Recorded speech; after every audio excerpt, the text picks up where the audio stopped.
Good day, everyone. I'm Marian Panganiban, and I'll be continuing Susan's report in the Lesson 23, Gender Inequality in Marriage and Criminal Laws.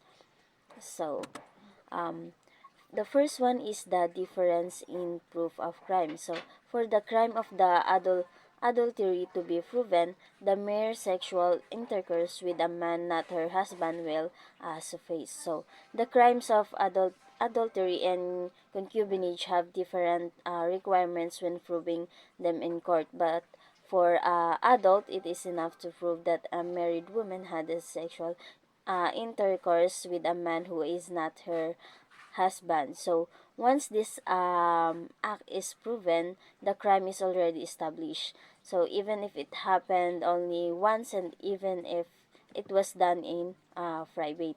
As for the concubinage, so which is committed by a married man, the law requires more evidence. So sexual intercourse alone is not enough to prove the crime. So it must be shown that the act happened under scandalous circumstances, such as openly living with another woman or keeping a mistress in the marital home or having a relationship that causes public scandalous.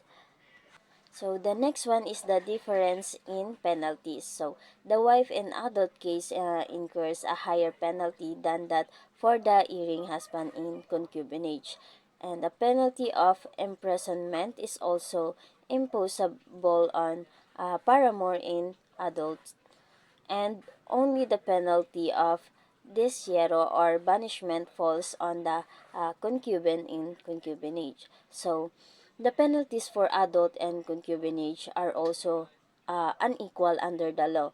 In adult, the wife receives a heavier punishment, and she can be sentenced to imprisonment and the man she had the affair with, which also can be imprisoned.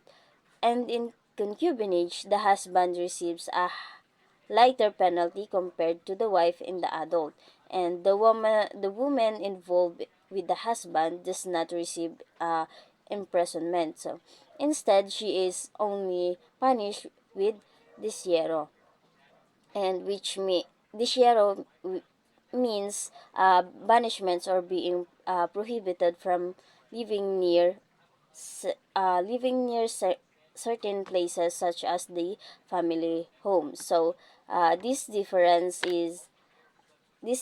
in punishment shows a gender imbalance where the women are penalized more severely than the men for the similar acts. The next one is the forgiveness clause in the crime of rape, or the RA 8353, which it which contains a clause that can easily exonerate the offender and can further endanger the victim. So it states that subsequent valid marriage between the offender and the offended party shall extinguish the criminal action or the penalty imposed. So in this law, it includes a provision that may remove the criminal liability of the offender in a certain situations.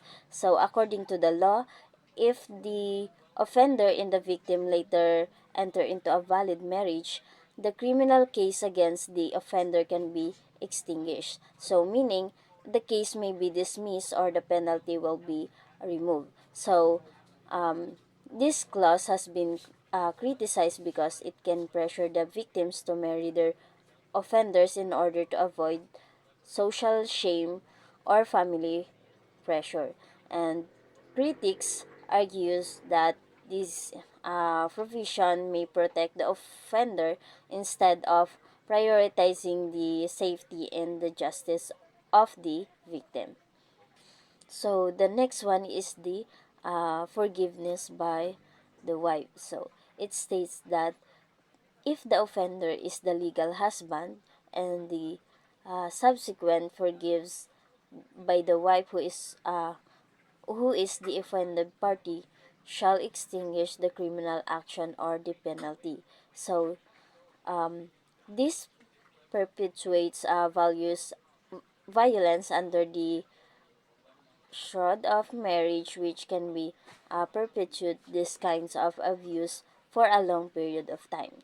So, another provision in the law states that if the offender is the legal husband, the wife's forgiveness may also remove the criminal liability. So, meaning if the wife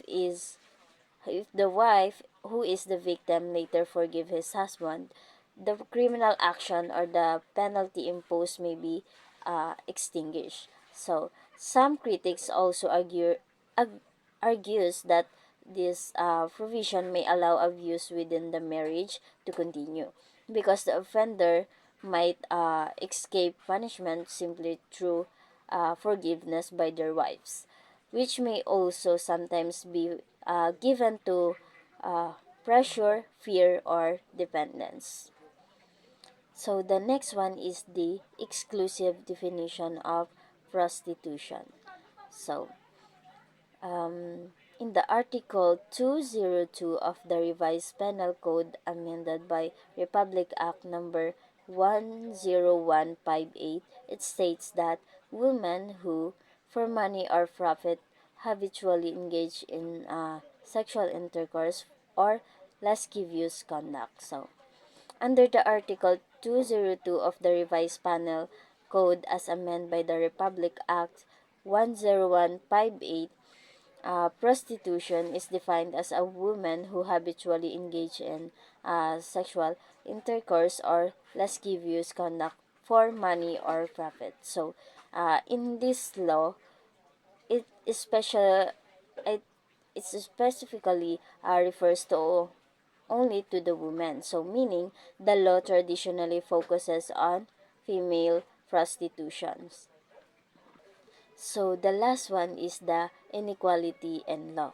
So, following this definition, a man who peddles sexual acts for profit is invisible in the eyes of the law, thus making the actor thereof immune to imprisonment. So, because of the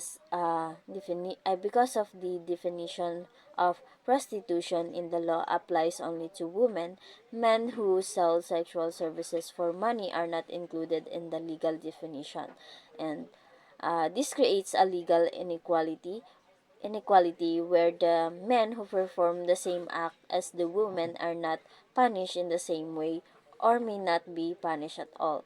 And as a result, male prostitution becomes legally invisible, meaning the law does not clearly recognize or penalize in it the same way as it does for the woman.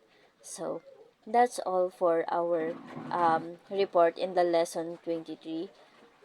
Thank you for listening.